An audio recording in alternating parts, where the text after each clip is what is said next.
Bienvenue dans Smart Bourse, votre émission quotidienne sur Bismart for Change pour rester à l'écoute des marchés. Vous nous suivez tous les jours à 20h30 à la télévision via vos box. Vous nous retrouvez également en replay chaque jour sur bismart.fr ou encore en podcast sur l'ensemble de vos plateformes préférées. Au sommaire de cette édition ce soir, nous allons pouvoir dresser un premier pré-bilan du mois de mai. Il reste encore une paire de séances devant nous, mais on va dire que le mois est fait sur les performances avec encore des performances actions positive au cours de ce mois de mai qui aura permis de compléter ce rebond enclenché au début du mois d'avril après le choc de Liberation Day, le point bas qui aura été marqué pour les grands indices autour du 8-9 avril, un mois positif, plus 5% environ pour les actions mondiales dans leur ensemble. Pauline Grattel vous apportera un peu plus de détails avec une séance calme. Aujourd'hui, on peut le dire, une petite baisse pour les indices européens, mais sans grande conviction, si je puis dire, et puis un léger retrait également pour les indices américains qui rebondissaient suite aux dernières annonces de Donald Trump sur le plan tarifaire et le retour au calendrier initial, notamment vis-à-vis de l'Union européenne, c'est-à-dire début juillet, pour trouver un accord et éviter des tarifs réciproques qui pourraient s'étaler de 20 à 50% selon les dernières menaces de Donald Trump. Séance calme donc en attendant le rendez-vous du jour et le rendez-vous de la semaine. La publication de Nvidia ce soir après bourse. Nvidia qui a toujours l'habitude de publier en fin de saison de publication de résultats, alors que les grandes valeurs technologiques ont déjà publié leurs résultats. Nous aurons également les résultats de Salesforce ce soir, c'est à noter.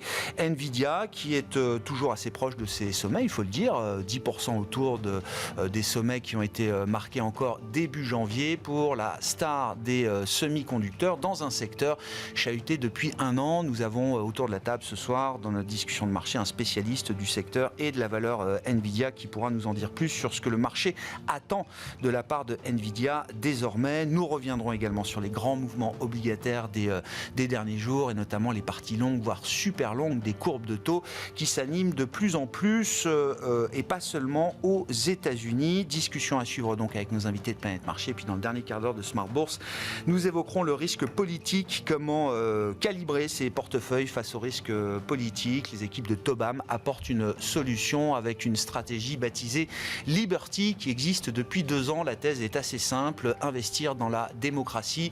C'est un levier de performance opérationnelle pour les entreprises qui opèrent dans un environnement de démocratie, dans un environnement politique de démocratie. À l'inverse, il faut noter que plus ces entreprises opèrent dans des environnements autoritaires, voire non démocratiques, plus c'est un risque pour leur performance économique et opérationnelle. Le responsable de la stratégie Liberty de Tobam sera avec nous, l'invité de ce dernier quart d'heure de Smart Bourse.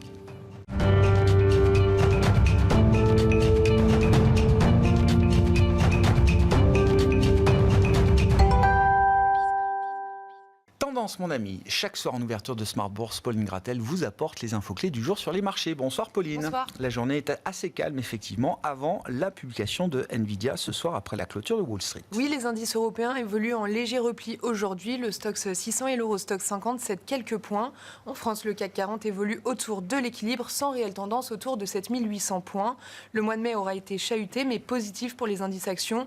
Le CAC 40 gagne environ 3% en mai. Le DAX est lui en hausse de plus de 7% sur le mois.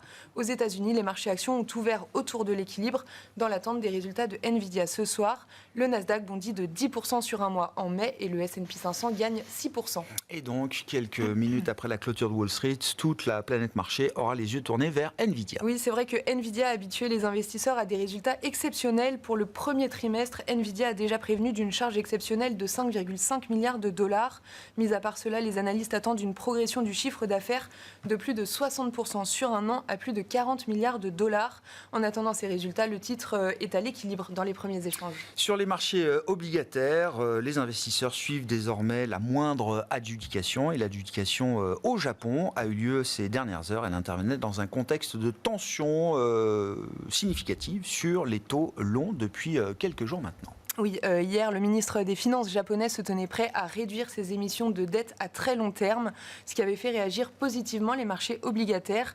Et justement, l'adjudication des obligations japonaises à 40 ans a eu lieu et il y a eu peu de demandes, le plus bas niveau depuis le mois de juillet dernier. Après cela, le rendement japonais à 30 ans a rebondi de 10 points de base avant de se stabiliser à 2,90%.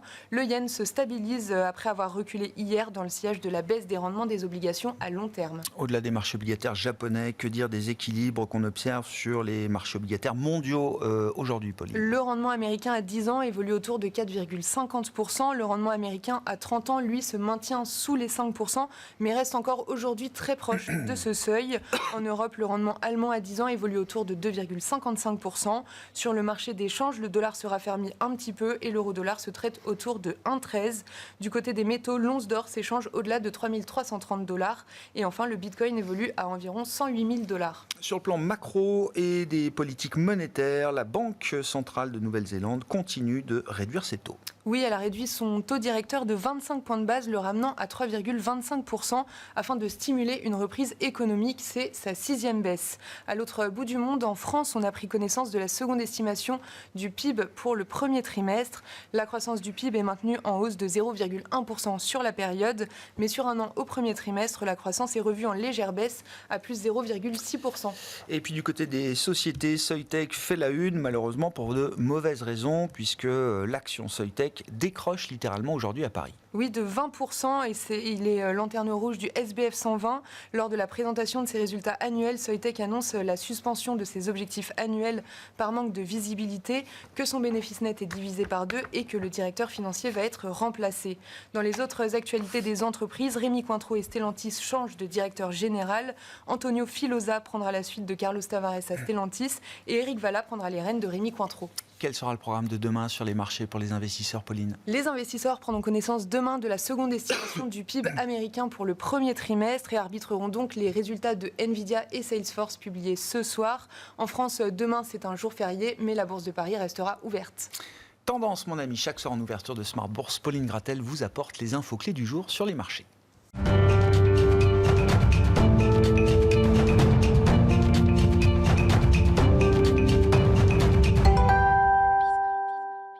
Trois invités avec nous chaque soir pour décrypter les mouvements de la planète marché. Xavier Chapon est avec nous ce soir, directeur de la gestion cotée et de la dette privée chez Arkea Asset Management. Bonsoir Xavier.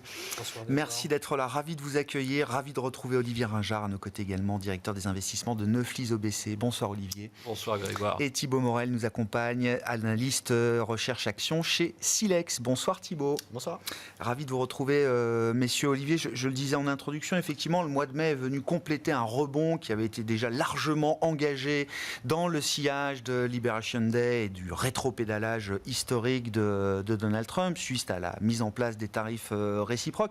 Qu'est-ce qu'on peut dire de ce rebond d'ailleurs des marchés actions en particulier, puisque les grands indices développés américains par exemple sont revenus très proches de leur sommet historique. Comment s'est fait ce rebond et est-ce que ce rebond sur la partie action notamment est un rebond légitime?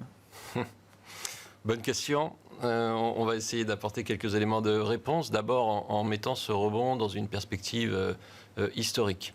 Si vous regardez les marchés baissiers depuis la Seconde Guerre mondiale aux États-Unis, ce que l'on constate, c'est qu'on a deux types de marchés baissiers. Ceux qui sont puissants et longs et ceux qui sont moins puissants et plus courts.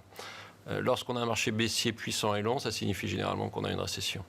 Lorsqu'on a un marché baissier moins puissant et plus court, ça signifie que nous n'avons pas de récession. Et aujourd'hui, on a vraiment le sentiment que le rebond des marchés est en train de nous indiquer que nous n'allons pas avoir de récession au cours des prochains mois aux États-Unis, puisque le marché américain a baissé d'à peu près 20% en l'espace de quelques semaines par rapport à son point haut. Et depuis, ce marché américain a repris une vingtaine de pourcents par rapport à son point bas, et ce, sur une période de temps relativement courte. Donc, premier élément, le rebond des marchés d'actions est en train d'indiquer que nous n'aurons probablement pas de récession aux États-Unis. Deuxième élément, on s'aperçoit qu'on a quelques différences de mouvements entre les différents marchés et au sein des différents marchés. Donc entre les différents marchés, on constate par exemple que les marchés américains, le marché européen est légèrement en deçà de son point haut atteint au mois de février. Par contre, on a quelques marchés qui sont au-dessus des points hauts atteints en février et quelques segments de la cote également qui sont au-dessus de ces points hauts. On pense aux marchés émergents, on pense au marché de la zone euro, on pense également aux mid et small cap de la zone euro. Ouais. Donc ce mouvement également valide plutôt l'idée que ce risque de récession est plutôt derrière nous. Alors est-ce qu'il est légitime ?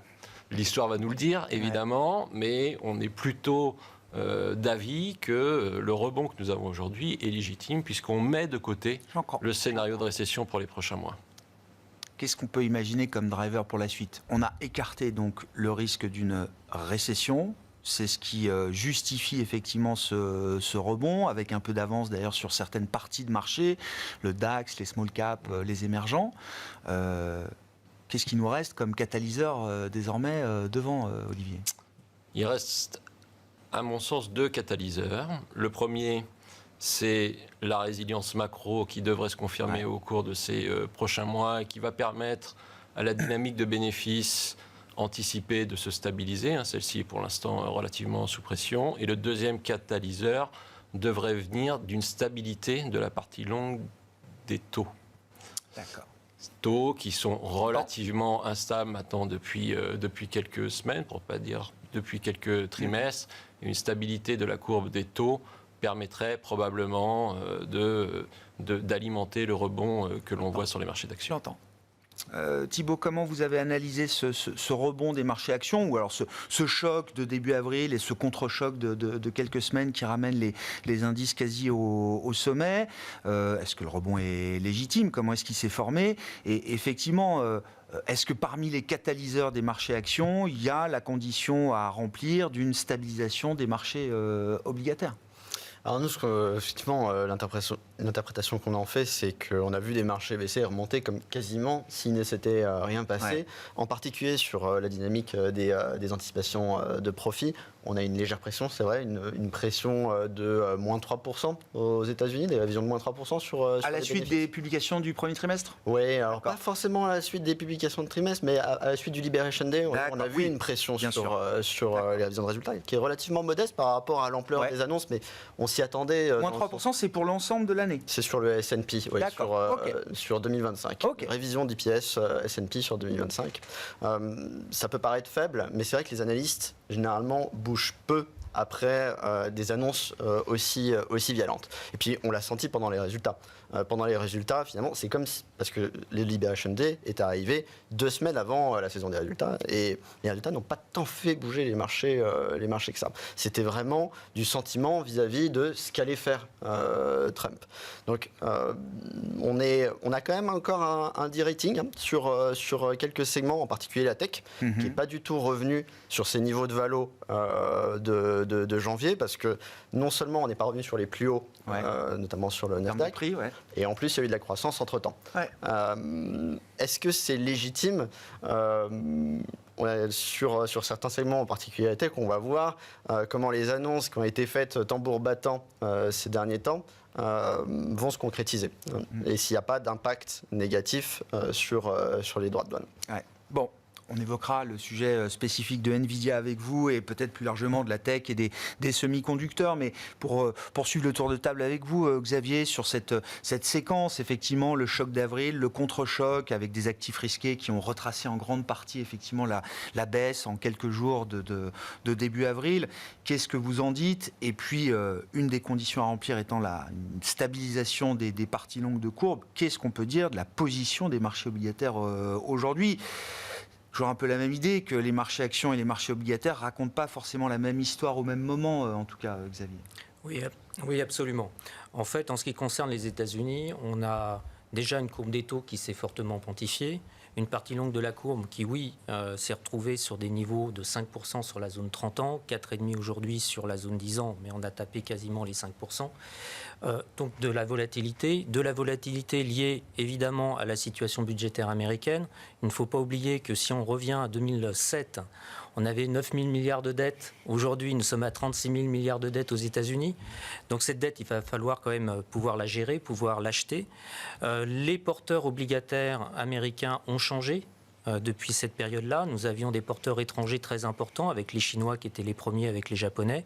Aujourd'hui, on est dans une configuration où la majorité de la dette est détenue par les Américains, même si les Chinois sont toujours présents et les Japonais aussi. Nous avons aussi des acteurs européens qui se sont positionnés sur la dette américaine. Et le vrai sujet aujourd'hui, c'est de savoir si ces acteurs-là ne vont pas faire le choix de sortir de la dette américaine, de sortir du dollar, comme ils l'ont déjà commencé à le faire depuis le début de cette année. Et là, on a véritablement un risque, parce que est-ce qu'on aura la possibilité de voir les acteurs américains racheter cette dette ? Ça, c'est un premier point. En ce qui concerne la zone euro, on a une politique de banque centrale qui est évidemment différente de celle de la Fed, puisque la Fed, elle, a deux objectifs, la croissance et l'inflation. Pour la BCE, ce n'est que l'inflation. La croissance est évidemment regardée, mais ce n'est pas le sujet de la Banque centrale européenne. On a eu une politique de baisse de taux qui a été significative, bien plus forte qu'aux États-Unis. À partir de ce moment-là, on voit bien qu'on a une repentification de la courbe des taux en zone euro. En revanche, ce qu'il faut aussi avoir en tête, encore une fois sur la partie longue de la courbe, évidemment la situation des États qui est problématique, comme aux États-Unis, une dette très importante, l'Allemagne qui fait un choix d'investissement significatif avec les 500 milliards sur un certain nombre d'années, à la fois sur l'armement et les infrastructures, mais aussi une politique qui va jouer aussi sur les fonds de pension. Il faut avoir aussi en tête que les Hollandais sont en train de changer leur politique sur les fonds de pension, avec un effet qui pourra être très important sur la partie longue de la courbe. On part de prestations définies vers des cotisations définies. À partir de ce moment-là, en fait, les investisseurs sur les fonds de pension vont devoir réduire leur duration et donc vendront la partie longue de la courbe des taux. Et ça, c'est un véritable risque. L'équilibrage actif-passif se fait plus de la même manière. Exactement. Donc là, on a également un risque sur la zone euro. Sur la demande concernant les treasuries, qu'est-ce que vous dites ? Parce que se retirer des treasuries, enfin, ne plus acheter de treasuries aujourd'hui, enfin, à 5% sur du 30 ans, c'est quand même des rendements qui peuvent se regarder, j'imagine. Notamment quand on a des horizons d'investissement très longs, par exemple, dans des mandats assurantiels. Xavier, oui. C'est votre cas, chez Arkea AM. Et même question pour le Japon. Enfin, sur du 30 ou 40 ans japonais, on a des taux qui auraient fait rêver n'importe quel assureur japonais, en l'occurrence, oui. Il y a encore quelques années. Il y a bien un moment où ces prix de marché, où ces rendements vont réattirer une partie de la demande, quand même. Alors, pour les États-Unis, en ce qui concerne les investisseurs domestiques, oui, mais c'est déjà le cas depuis de nombreuses années. Ouais.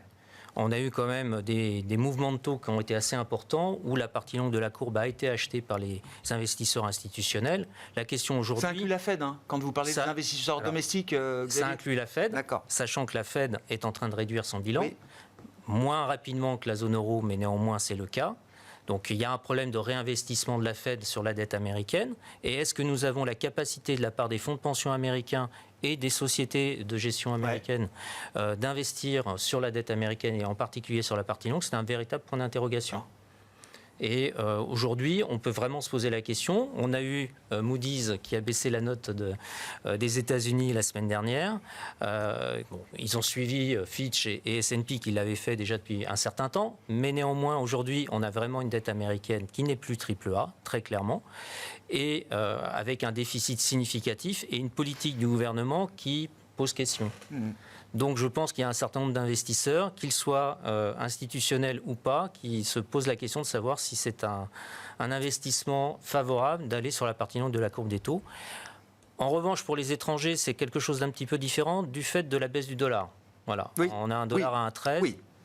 Donc potentiellement, ça peut être de nouveau intéressant pour des investisseurs européens si l'on considère que ce mouvement de baisse du dollar touche à sa fin. Touche à sa fin. J'entends. Voilà. J'entends.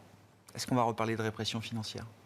parce que question de la demande pour les treasuries. On voit d'ailleurs dans le plan de Trump, il y a la partie dérégulation et notamment dérégulation bancaire qui arrive.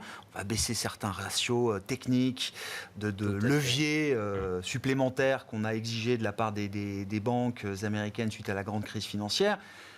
Baisser ce levier de ce ratio, ça doit permettre aux banques d'avoir plus d'espace de bilan pour venir soutenir, par exemple, un marché comme celui des treasuries. Est-ce que c'est un exemple de ce qu'on aura en matière de répression financière dans le monde qui nous attend là ? Oui, je pense que de toute façon, l'objectif, à mon sens, de Trump, c'est de voir les taux baisser et de voir le dollar baisser. Donc, dans cette configuration-là, c'est exactement ce qu'il souhaite. Et il poussera pour qu'on puisse déréguler un peu plus. Et donc domestiquer encore plus la dette. La dette il ne veut pas être dépendant des étrangers. Olivier, répression financière, c'est un mot qui revient. Alors ça peut être aussi contrôle de la courbe des taux. Enfin, l'arsenal de répression financière peut être vaste. Sur la répression financière, il y a la répression financière douce. Donc c'est effectivement le jeu de la réglementation et ce que vous avez avancé, à savoir le changement de règles sur le ratio de levier. Puis on a la répression forte qui sera potentiellement le contrôle de la courbe des taux. Et là, on va se plonger dans nos bouquins d'histoire et on regardera que la Fed a déjà fait un contrôle de la courbe des taux en 1942. Mais c'était 1942, donc il faudrait quand même des conditions exceptionnelles pour que la Banque centrale américaine cède à cette répression financière forte. Un mot tout de même sur les incertitudes ou les inquiétudes que l'on a sur les ratios d'endettement des États. Je pense que ces ratios d'endettement, ils sont bien connus. Ce sujet n'est pas nouveau. On aujourd'hui concentre sur ce qui se passe sur le taux 10 ans américain et sur le taux 30 ans américain. Mais quand on regarde le différentiel de taux 10 ans américain, 30 ans américain versus 10 ans allemand, 30 ans allemand, en fait, il ne se passe pas grand-chose. Donc la question que je me pose et que l'on se pose est la suivante, c'est est-ce que ce phénomène de remontée des taux longs américains est-il principalement expliqué par cette incertitude sur l'endettement américain ? Pas nécessairement. On aurait plutôt tendance à penser que on a d'abord une révision assez substantielle des anticipations de baisse des taux de la Banque centrale américaine, qui était quand même assez forte en début d'année. On a en Europe potentiellement une croissance qui va être plus dynamique, en particulier en Allemagne. Et puis on a enfin cette fameuse prime de terme, qui est un élément un peu technique, que les économistes aiment bien employer. Il y a le taux neutre, il y a la prime de terme, il y a des trucs comme ça. Prime de terme, mais qui est l'élément suivant, qui est de dire on a potentiellement pour les années à venir une incertitude plus forte sur ce que sera le régime économique des différents pays, et en particulier des États-Unis. Et dans le régime économique, on a la croissance et l'inflation. Et avec ce qui se passe sur cette guerre commerciale, on a notre deuxième choc d'inflation en l'espace de quelques années, ce qui signifie qu'on est en train d'intégrer un élément d'incertitude sur ce régime d'inflation, ce qui peut expliquer, en tendance, l'augmentation des taux longs. Et c'est donc bien un phénomène global ?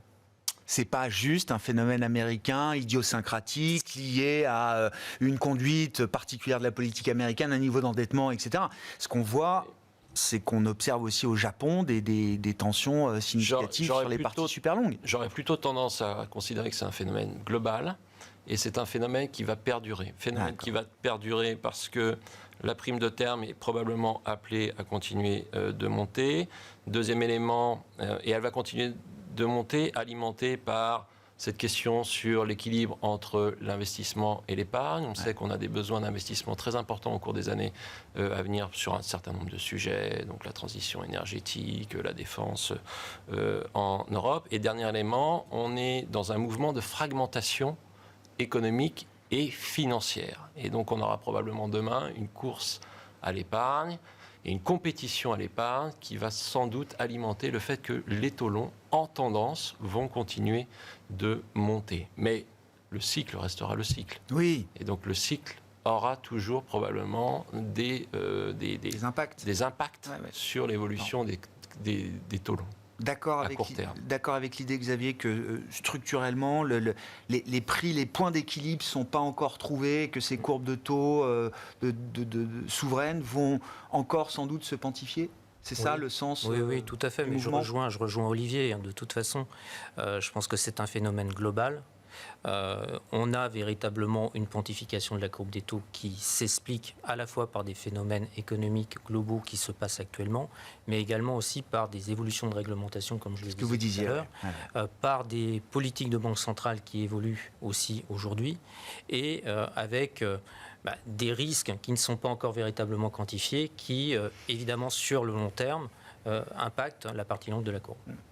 Il y a un niveau de taux optimal pour les marchés actions Thibaut, non, mais il y a un moment où ça fait mal, il y a un moment où les marchés actions sont aussi dépendants de ces mouvements de courbe de taux. Oui, on l'observe particulièrement. Alors, la corrélation entre les taux et les actions, en particulier les actions très sensibles aux taux, qui ont des cash flows pondérés très loin dans le temps. On parle d'actions de croissance dans la tech. Elles peuvent être sensibles à certains moments, mais si la corrélation à long terme est plus délicate à prouver.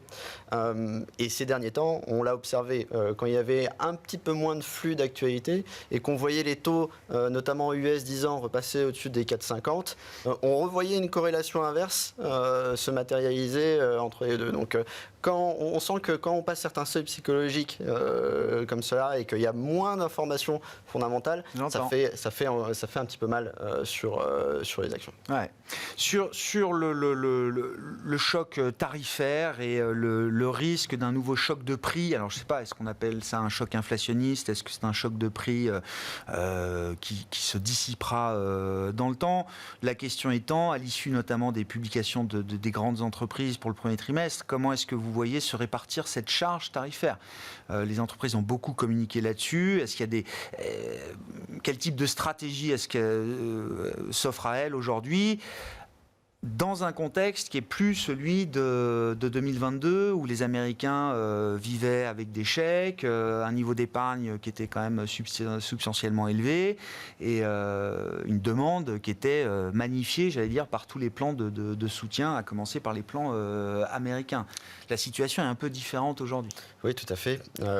Peut-être une stratégie potentielle, parmi d'autres pour les entreprises, ce serait d'éclater la charge de cette inflation sur le reste du monde. Pourquoi ? Parce que toutes les entreprises au monde ont besoin du consommateur américain, qui est un consommateur très important. Et certainement qu'une partie de ces entreprises est prête à sacrifier un petit peu d'autres consommateurs pour garder accès à ce marché-là. Donc très concrètement, partager la hausse des prix, peut-être entre les Américains et les Européens. Ça peut être une stratégie qui peut être envisagée pour... Donc pour pas monter à 100% les prix sur le marché américain, je vais les monter un peu partout et chacun paiera sa part. Exactement. Donc finalement, peut-être que les droits de douane de Trump pourraient être un impôt sur tous les consommateurs, notamment européens et peut-être d'autres aussi. Ouais. Mais avec du coup un choc inflationniste peut-être moins concentré, exactement, plus dilué et plus diffus à l'échelle de la planète. Sur choc de prix, d'ailleurs, comment vous le caractérisez? Parce qu'on n'a encore rien vu, Xavier. Alors, on voit beaucoup de choses dans les enquêtes de sentiment. On n'a pas encore vu dans les chiffres réels. On a eu la marque d'inflation d'avril aux États-Unis qui ne montre rien de ce qui pourrait se passer demain. Comment est-ce que vous voyez les choses se matérialiser Alors, en fait, avec quelle intensité également? Pour les entreprises américaines et pour les États-Unis en particulier, tout dépendra véritablement de ce que les sociétés vont vouloir mettre en place. Il y a quand même un élément à prendre en compte, c'est que avant l'annonce de Trump, les entreprises américaines s'attendaient à ces droits de douane. Donc elles ont stocké. Donc elles ont acheté évidemment à des prix inférieurs et ça ne se retrouve pas donc aujourd'hui dans les prix actuels. La vraie question, c'est de savoir comment est-ce qu'elles vont transformer aujourd'hui les prochains achats. On a eu un certain nombre d'annonces d'entreprises qui ont dit qu'elles allaient transmettre cette hausse des prix dans les prix finaux. D'autres ont annoncé qu'elles en prendraient une partie. Je pense que ce sera véritablement en fonction de leur capacité à pouvoir transmettre en fait cette hausse des prix. C'est le positionnement de chaque entreprise, sa capacité de fixation des prix qui va déterminer la stratégie. Absolument. Mais quoi qu'il en soit, on aura une inflation à venir aux États-Unis qui va impacter, quoi qu'il en soit, la croissance, qui va impacter potentiellement aussi l'emploi. Donc c'est à regarder de très très près dans les prochains mois. Alors après, on a eu une politique migratoire américaine qui peut-être peut avoir d'autres effets, mais néanmoins, on peut avoir ce risque-là pour les entreprises de moins embaucher, d'être plus regardantes et donc d'impacter la croissance américaine. Est-ce que c'est une situation qui va faire sortir la Réserve fédérale américaine de sa pause rapidement ou C'est une question pour Xavier. à l'inverse?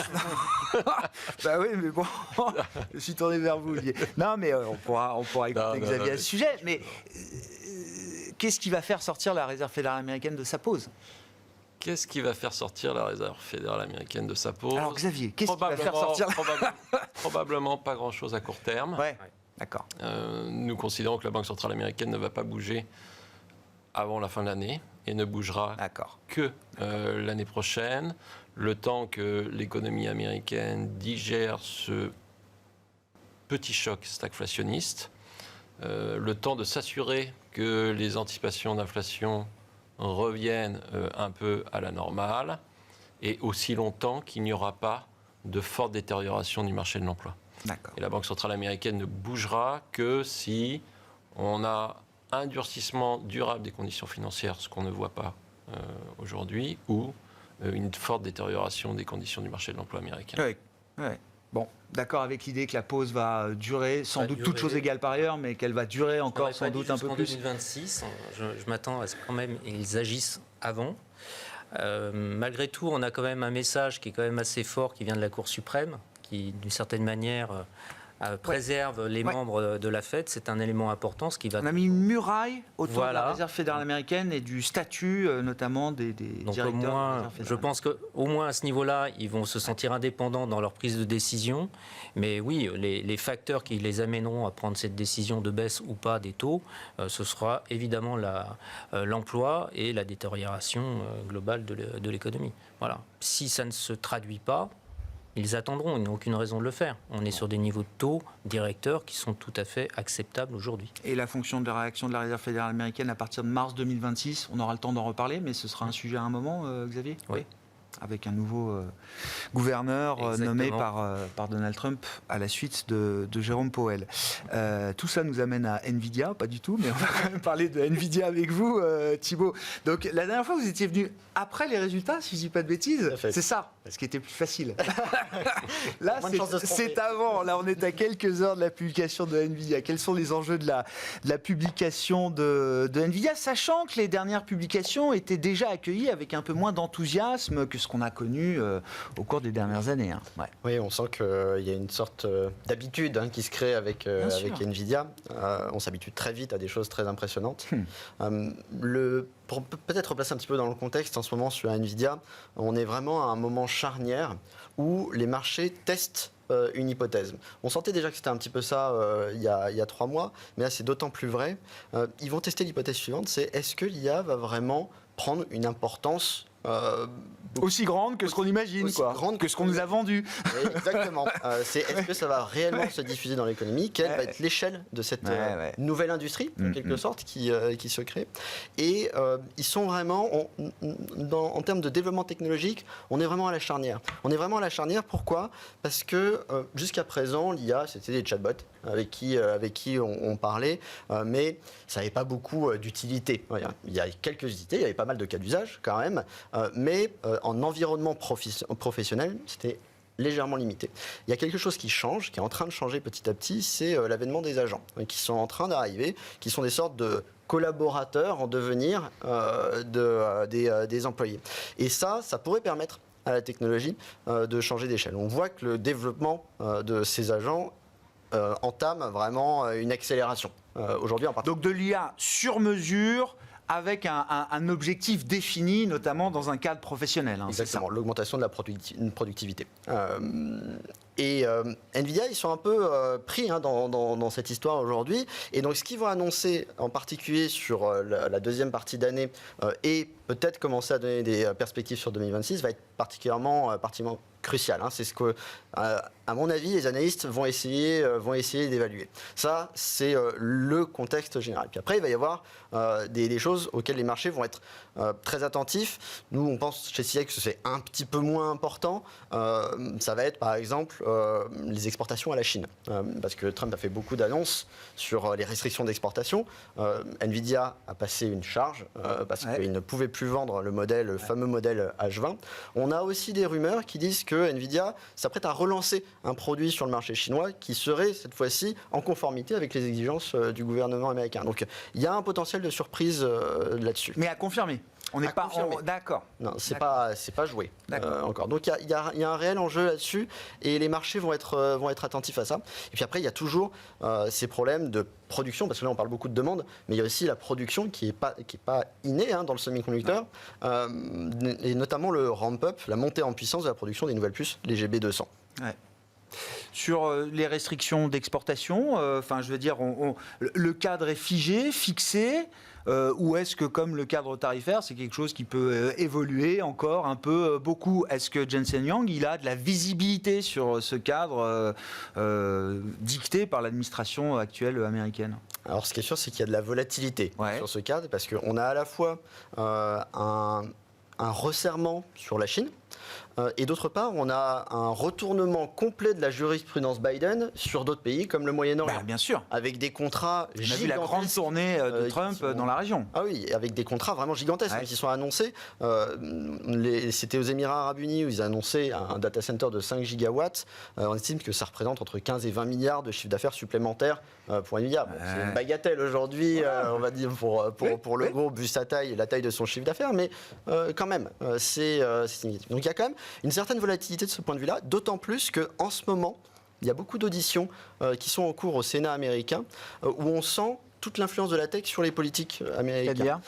Notamment, on sent que la voix des leaders de la tech porte sur le fait qu'il faut que la tech américaine soit présente à l'étranger pour pas qu'elle soit remplacée en particulier par de la tech chinoise. Et donc, on sent qu'ils commencent à comprendre un petit peu qu'il faut qu'il y ait un compromis. Ils ne peuvent pas, s'ils veulent garder leur hégémonie, juste couper le monde de leur tech. Ça va être remplacé par quelqu'un d'autre. La nature a horreur. Le standard technologique doit être édicté par des entreprises américaines. Exactement. Et donc, la volatilité se trouve certainement autour de ce compromis qui est à trouver entre limiter la progression de la Chine du point de vue américain et en même temps ne pas la couper totalement pour qu'elle prenne son envol elle-même.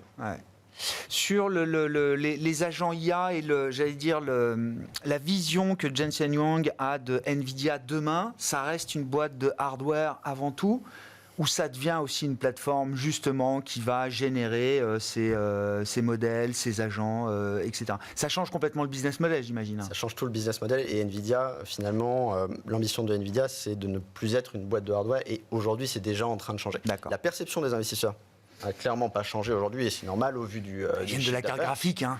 Et ça on l'a tous appris. Exactement. En revanche, c'est une boîte qui est vraiment en train de changer. De muter totalement. Non seulement parce que ce qu'elle vend aujourd'hui, c'est pas des puces.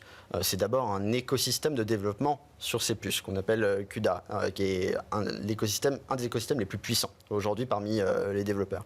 Et puis au-delà de ça, ils ont quand même une stratégie de verticalisation de leur business model. Ils intègrent verticalement la chaîne de valeur. Par exemple, c'est aussi un fabricant de modèles d'IA, Nvidia aujourd'hui. Et ils comptent bien vendre ces modèles là où ils sont très en pointe, par exemple. Le fait d'être très bon sur les GPU, ça leur donne, j'allais dire, une longueur d'avance sur la fabrication de modèles, ou c'est deux choses complètement différentes? Alors déjà, ils maîtrisent les puces, donc effectivement, ils ont un petit peu d'expertise sur comment les utiliser de manière optimale. Et puis, vu les cash flows qu'ils dégagent par la vente de ces puces, ils peuvent aussi investir dans du software. Là où ils font des percées en ce moment, c'est sur tout ce qui va être digital twin, donc répliquer virtuellement un monde. Les jumeaux numériques. Les jumeaux numériques, en bon français. Dassault Systèmes en parlait avant eux. Effectivement, c'est pas nouveau. Mais ils sont en train de faire des progrès pour entraîner notamment les robots humanoïdes qui seront une révolution. Ah oui, il l'a dit, ça. Plusieurs années. Il a dit que c'était la nouvelle frontière, ça. Oui, ça a un marché qui est très important. Bon, du coup, c'est cher ou c'est pas cher? Alors, si on parle un petit peu de chiffres, effectivement, si on parlait de révision d'IPS tout à l'heure, sur Nvidia, il y a quelque chose qui s'est passé après Trump, c'est que les analystes ont vraiment arrêté de réviser les IPS, là où d'habitude, ils révisent régulièrement à la hausse leurs IPS. Donc on arrive sur un consensus un peu moins exigeant. On arrive sur une valorisation beaucoup moins exigeante que précédemment. La moyenne historique 30 ans de Nvidia, qui génère sur 30 ans 15% de croissance par an en moyenne, c'est 35. Aujourd'hui, ils sont à 28 fois le PE forward pour une croissance estimée de presque 50% sur l'année. Donc c'est beaucoup moins cher en facial qu'avant. Et c'est là où on voit que le marché il teste vraiment cette hypothèse. Bon, réponse tout à l'heure. Effectivement, au-delà de ça, la tech, oui, produit encore des résultats, des croissances à 2 chiffres de ces résultats. Il n'y a pas de doute là-dessus au regard des publications qu'on a eues au premier trimestre. Nous, c'est vraiment ce qui nous a surpris, c'est la résilience finalement de la tech. Et vous dites que c'est des boîtes qui sont peut-être même un peu moins chères aujourd'hui qu'elles ne l'étaient sur les sommets précédents, avant les résultats qu'elles ont publiés. C'est ce qu'on observe, elles sont moins chères alors que leurs résultats sont assez impressionnants et elles font de la croissance sur les nouveaux segments. C'est-à-dire que l'IA, c'est pas seulement des investissements, aujourd'hui c'est aussi du ROI pour les plus gros, ce qui est généralement beau signe. Et on voit une adoption qui explose de manière générale de ces outils-là. Donc oui, non, c'est pas forcément aussi cher qu'en début d'année. Ouais. Bon. Parlons un peu de logique d'investissement dans ce contexte, Olivier. Alors bon, il y a la tech américaine, il n'y a pas que ça, mais où est-ce qu'on a envie d'être placé aujourd'hui, d'être positionné, et est-ce qu'il y a un moment aussi où il faut revenir peut-être sur des valeurs, des grandes valeurs qui ont fait le succès du marché américain ces dernières années, ou est-ce qu'on est dans l'idée qu'il y a d'autres choses à faire là ? Nous, ce qu'on a fait depuis le début de l'année, ce sont 2 choses. D'abord, on avait réduit les valeurs américaines et augmenté les valeurs européennes au mois de février, avec 2-3 facteurs explicatifs à cette décision. DeepSeek, un Trump qui montrait qu'il allait être probablement assez agressif, même si on n'anticipait pas du tout ce Liberation Day. Et enfin, une Europe qui donne quelques signes de réveil avec la boussole de la compétitivité de la Commission européenne. Et aujourd'hui, dans nos portefeuilles, on est assez équilibré entre actions américaines et actions européennes, ce que l'on n'était pas les deux dernières années.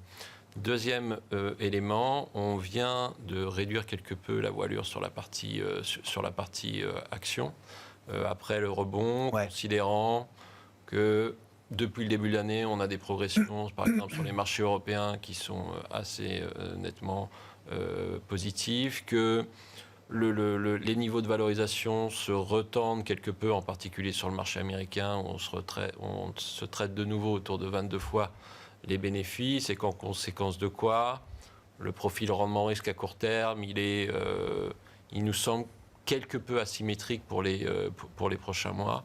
Et donc on a réduit la voilure sur la partie action de telle manière qu'on est à peu près neutre sur notre allocation action.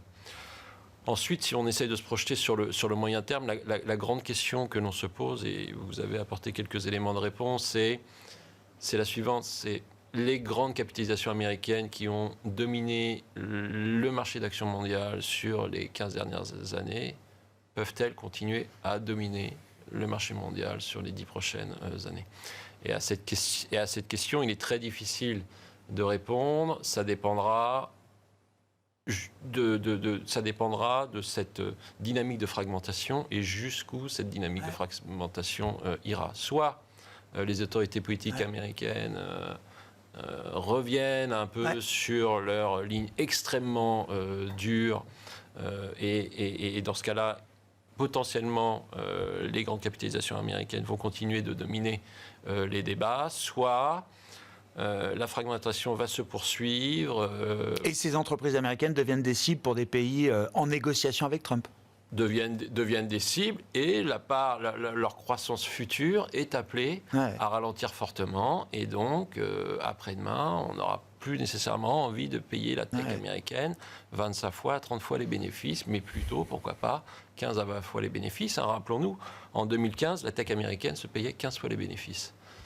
Donc c'est probablement la grande question pour les prochains trimestres et les prochaines années. J'espère qu'on aura le temps d'en reparler. Oui, bien sûr, le point d'interrogation est là devant nous, bien sûr. Bon, sur la partie investissement, Xavier, alors dans une gestion comme la vôtre, chez Arkea Asset Management, alors vous êtes le directeur de la gestion cotée, de la dette privée, vous avez des mandats assurantiels aussi avec des contraintes bien spécifiques, bien définies, j'imagine, Xavier. Où est-ce que vous êtes le plus à l'aise aujourd'hui pour déployer des investissements? Alors si je parle de la partie assurantielle, si je parle déjà du passé, sur 2024, on avait véritablement fait le choix d'augmenter la part des titres d'État compte tenu de la hausse des taux et on avait fortement réduit le crédit, qu'il soit investment grade ou dans la partie haut rendement. Pour une bonne raison, c'est que les primes de risque ne payaient plus le risque. Voilà, ça c'était le premier élément.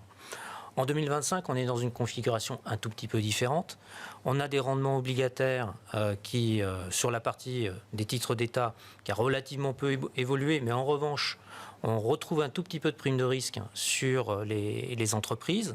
On a de la volatilité, donc il y a de l'intérêt à revenir dessus. Le vrai sujet, c'est de savoir si... alors je parle vraiment de l'Europe parce que pour un mandat assurantiel, on n'est pas particulièrement sur les États-Unis ou alors on fait de la couverture. Mais il faut savoir que beaucoup d'entreprises américaines, en particulier Alphabet, a émis de la dette en euros pour 6 milliards contre 5 milliards de dollars américains en dette. Donc on voit bien que les entreprises américaines se repositionnent. Viennent chercher aussi le marché européen. Ils représentent aujourd'hui 30% du marché primaire sur le crédit depuis le début de cette année.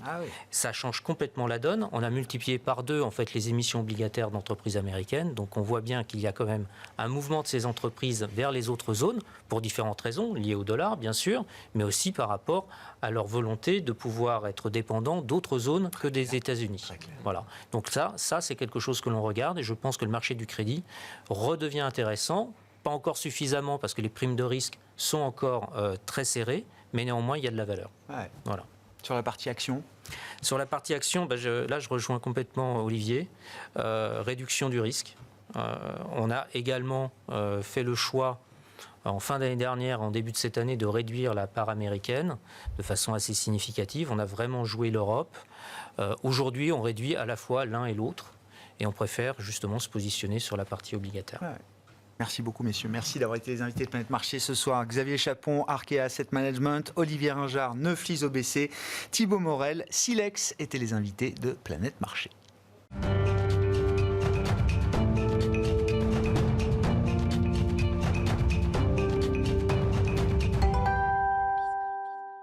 Le dernier quart d'heure de Smart Bourse chaque soir, c'est le quart d'heure thématique. Le thème ce soir, c'est celui de la démocratie et en quoi l'environnement démocratique est un levier de performance économique pour les entreprises. Nous en parlons avec Philippe Bolopion, qui est Managing Director et responsable de la stratégie Liberty chez Tobam. Philippe, bonsoir. Bonsoir. Bienvenue, merci beaucoup d'être là. Vous avez rejoint les équipes de Tobam il y a 2 ans, c'est ça, si je ne dis pas de bêtises, au lancement de cette stratégie. Yves Chouefati, le patron de Tobam, je le salue, était venu nous raconter effectivement la thèse de cette stratégie Liberty. Elle est assez simple et c'est pas à vous que je vais l'apprendre, bien sûr. Philippe, vous avez passé 13 ans au sein de l'ONG Human Rights Watch.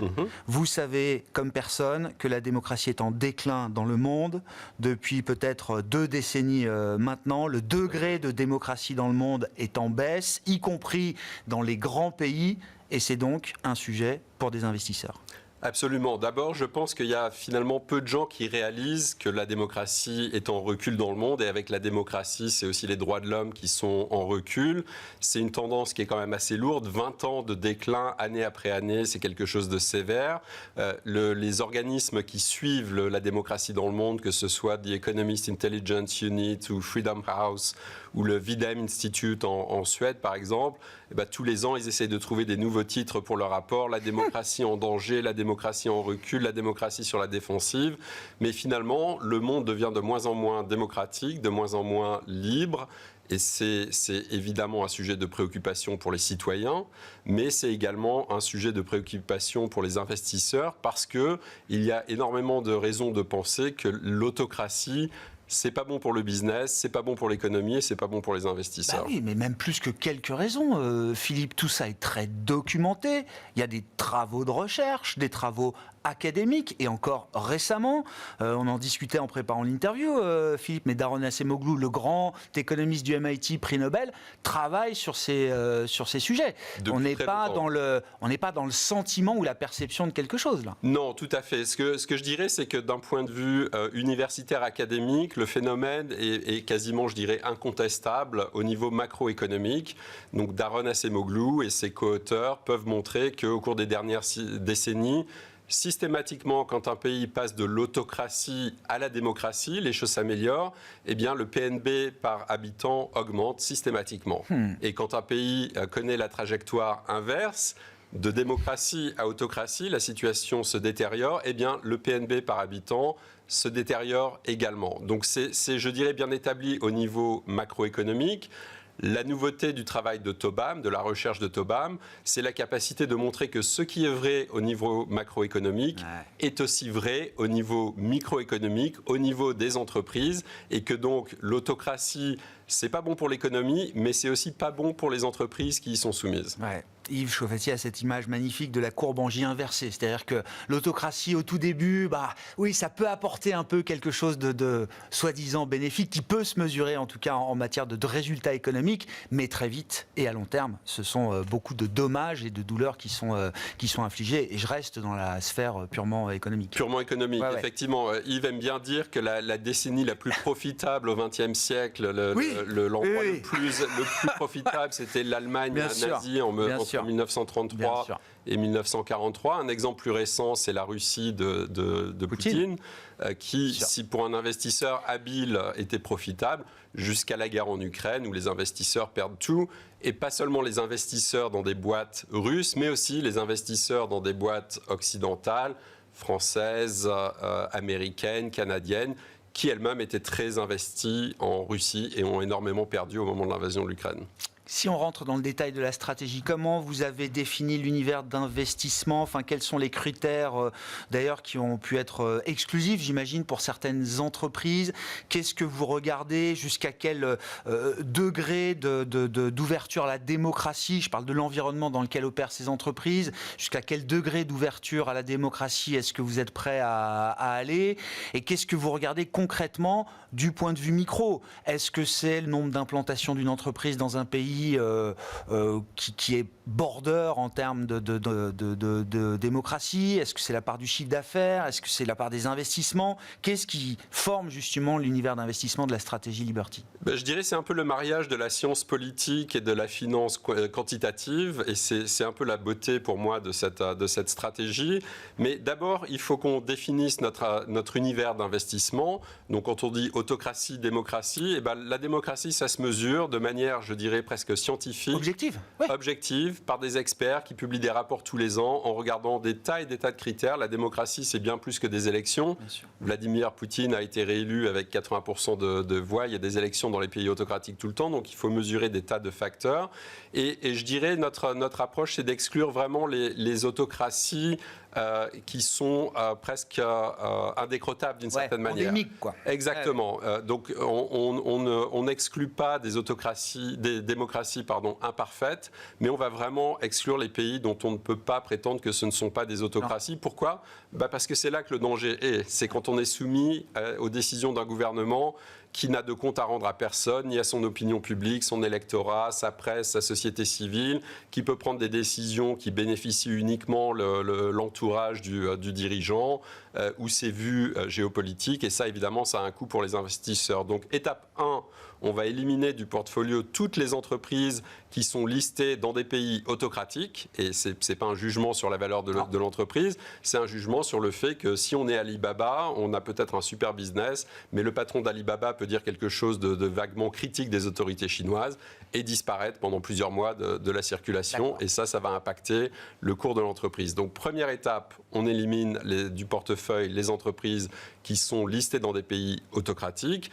Deuxième étape, et peut-être la plus importante et la plus originale, c'est qu'on va regarder chaque action, chaque entreprise qui reste dans le portefeuille, et on va mesurer de manière quantitative son exposition au marché chinois, au marché russe, au marché turc, son exposition à tous les pays autocratiques, en regardant tout simplement la corrélation entre le cours de cette action et le cours de ces marchés-là. Et de cette manière-là, on va pouvoir identifier de façon très précise quelles sont les entreprises qui sont les plus exposées aux pays autocratiques. Donc, si on prend une boîte comme Volkswagen, une boîte allemande, bien sûr, eh bien, on se rend compte que Volkswagen est très, très dépendant de la Chine. Beaucoup de son business est en Chine. Jusqu'à récemment, Volkswagen avait une usine d'ailleurs dans la région du Xinjiang, la région des Ouïghours, où il y a des crimes de masse commis par les autorités chinoises. Et donc, si Volkswagen est très exposé à la Chine, eh ben, nous, on pense que sur le long terme, ça va coûter en termes de performance. Et donc, on va essayer de diminuer notre exposition à ces entreprises qui sont elles-mêmes très exposées aux pays autocratiques. Ça donne un fonds, alors s'il y a une approche quantitative, c'est un fonds qui a beaucoup de positions, beaucoup de lignes aujourd'hui, Philippe ? Oui, c'est un fonds qui a moins de lignes que les indices de référence, mais qui reste très diversifié. En fait, on peut construire un portefeuille qui est exposé de manière minimale à l'autocratie, tout en restant finalement assez proche du marché, sans prendre de gros biais en termes de secteur, par exemple, ou des biais par rapport aux facteurs de risque qui sont connus des chercheurs. Nous, on pense que la nouveauté pour Tobam, c'est vraiment d'avoir découvert un facteur de risque qu'on appelle le facteur de risque autoritaire, qui se cache dans les portefeuilles, qui n'est pas observé, qui n'est pas étudié, qui pourtant a un impact profond sur la performance des entreprises. Et c'était vrai dans les 20 dernières années, on le voit à travers notre recherche quantitative, c'était vrai dans les 20 dernières années, qui étaient des années plutôt pacifiques, je dirais de globalisation heureuse. De la paix, oui. Mais beaucoup d'experts géopolitiques pensent qu'on est rentré dans une nouvelle ère géopolitique avec l'invasion de l'Ukraine par la Russie. Et c'est une ère qui va être marquée par une opposition frontale entre les États-Unis et la Chine, dans une moindre mesure la Russie. Et cette opposition va créer des conflits, des guerres qui vont vraiment faire des ravages dans les marchés financiers. Et nous, notre intuition, c'est que peu de gens sont préparés à ça. Et notre approche Liberty, c'est une façon presque systématique de gérer ce risque.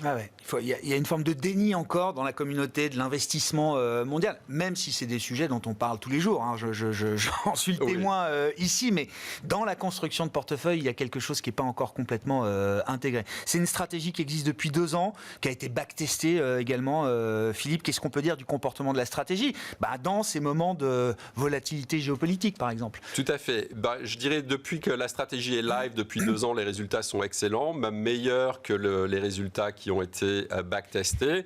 Et ça veut dire quoi? Ça veut dire que sans doute nous avons raison, que sans doute être soumis à des pays autocratiques sur le long terme, eh bien ça coûte. Et c'est intuitivement assez facile à comprendre, mais c'est autre chose de le mettre en œuvre dans une approche de portefeuille. L'investisseur a besoin d'un peu plus qu'une intuition parfois, c'est ça, Philippe? Exactement, mais je pense qu'on parle beaucoup à Tobam, à de grands investisseurs, des grands fonds de pension nord-américains, par exemple. Moi, je suis basé à New York, et dans ces grands fonds de pension, la préoccupation principale en ce moment, c'est le risque géopolitique. Beaucoup de ces fonds de pension embauchent des équipes d'experts géopolitiques, d'experts du risque. Il y a un livre que j'aime beaucoup du responsable du risque géopolitique de la Caisse des dépôts du Québec, la CDPQ à Montréal. Il s'appelle Guillaume Calonico et son livre, ça s'appelle « Le réveil géopolitique de la finance ». Et sa thèse, c'est qu'on entre dans un monde de guerre et que le monde de la finance n'est pas prêt pour ça. Comment s'en servent justement les clients, là, ceux qui achètent la stratégie? Est-ce que pour eux c'est un moyen de couverture dans un portefeuille global, forcément exposé encore aujourd'hui, j'imagine, à ces risques autocratiques? Ou est-ce que vous le vendez comme un levier, j'allais dire, presque de performance absolue, Philippe? Je dirais qu'il y a il y a plusieurs cas de figure. Il y a effectivement des gens qui pensent que nous avons mis le doigt sur un facteur de risque que personne ne voit et que plus tôt on en bénéficie, eh bien plus on peut faire de profit en exploitant ce facteur de risque. Il y a effectivement des gens pour qui c'est une allocation satellite, d'une certaine manière, qui va performer beaucoup mieux si, mettons de la science-fiction géopolitique, si demain la Chine envahissait Taïwan par exemple, eh ben, il est très probable que les marchés prendraient un coup très sévère. Notre stratégie sans doute se comporterait beaucoup mieux, donc c'est une façon de se protéger contre ce type de risque. Et puis il y a aussi des investisseurs qui tout simplement, pour des raisons je dirais plus éthiques, ne veulent pas être investis dans des pays autocratiques. Ça ne leur plaît pas de savoir que leur argent va dans des boîtes chinoises, des boîtes russes qui sont exploitées par les autorités de ces pays pour ensuite saper la démocratie, non seulement en Chine et en Russie, mais aussi essayer d'influencer des élections au Canada, en Europe, aux États-Unis. Et c'est un peu le drame de ces 20 dernières années, c'est que nous avons investi massivement dans des entreprises russes et chinoises en espérant faire des profits. La plupart des gens n'ont pas fait de profit, mais par contre, les régimes russes et chinois ont profité de cette manne. Ils se sont accaparés ces profits, ils s'en servent pour essayer de saper la démocratie globalement, pour vraiment influencer le cours de la démocratie jusque dans des pays comme la France, les États-Unis, le Canada, l'Australie, et on en voit des preuves quasiment tous les jours. Un mot rapide pour finir, Philippe, parce que l'actualité de la stratégie, c'est qu'elle est désormais déclinée sous forme d'ETF. Pourquoi ? Parce que c'est l'accès à une clientèle différente, c'est le sens de l'histoire ? C'est un ETF américain listé sur la bourse de New York, lancé avec un partenaire, une firme texane qui s'appelle Westwood. Et l'intuition de Westwood, c'est qu'il y avait vraiment un marché retail, un marché au-delà des grands fonds de pension, des grands investisseurs auxquels on parle, qui est sensible à ces thématiques, des gens qui veulent tout simplement pas que leur retraite ou leurs économies soient investies en Chine, en Russie, en Turquie, en Arabie Saoudite. Merci beaucoup Philippe. Merci d'être venu nous voir pour reparler de cette stratégie Liberty qui a été lancée il y a 2 ans maintenant chez Tobam. Vous en êtes le responsable, managing director chez Tobam. Philippe Bolopion qui était avec nous, l'invité de ce dernier quart d'heure de Smart Bourse.